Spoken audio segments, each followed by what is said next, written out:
Bonjour à tous, voilà.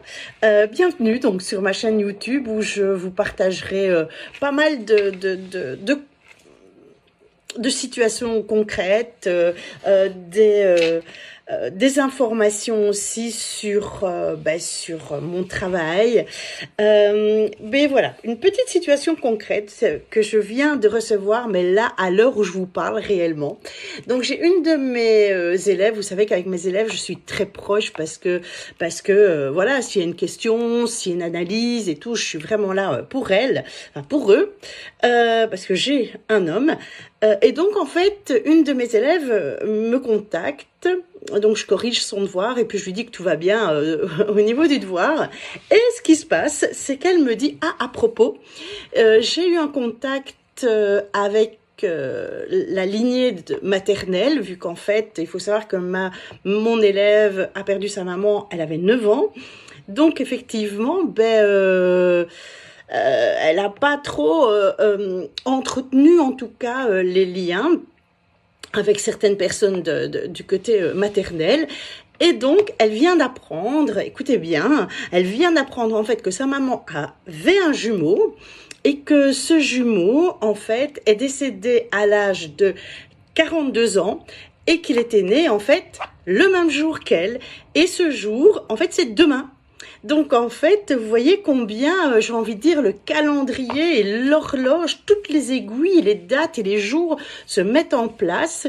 Et donc, effectivement, comme une élève qui a l'information, elle va couper avec cet ancêtre. Je pense que c'est hyper important de pouvoir couper sur des dates de naissance, sur des dates de naissance, des dates de décès, sur des dates de décès.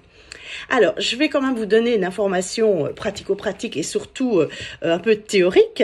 Il faut savoir qu'une date de naissance sur une date de naissance, on vient refaire certains événements de l'ancêtre. Une date de naissance sur une date de décès, on vient poursuivre en fait des choses que l'ancêtre n'a pas su mettre en place dans son histoire. Donc de toute façon, il y a des liens. Donc moi j'aime bien aussi, c'est de restituer la vie à l'ancêtre, de l'honorer, de reconnaître, de prendre conscience en fait de sa vie, mais de pouvoir couper en fait avec cet ancêtre et de lui restituer sa vie et puis de reprendre la mienne et de me libérer quelque part de son histoire. Vu que dans ce cas-ci, c'est le jumeau de maman qu'elle n'a pas connu et il est décédé à 42 ans. Donc, il y a bien des choses à couper. Donc, voilà. Si vous aussi, vous êtes impacté par cette vidéo, je vous invite à revenir vers moi pour que je vous explique un petit peu comment on peut couper. Si vous avez envie de vous exprimer sous cette vidéo, je vous invite à le faire en commentaire. Moi, de toute façon, vous savez très bien que je lis tout. Et puis, si vraiment vous avez besoin d'une consultation avec moi, je vous invite à revenir sur mon site, donc êtresoi.be, pour pouvoir prendre une consultation avec moi.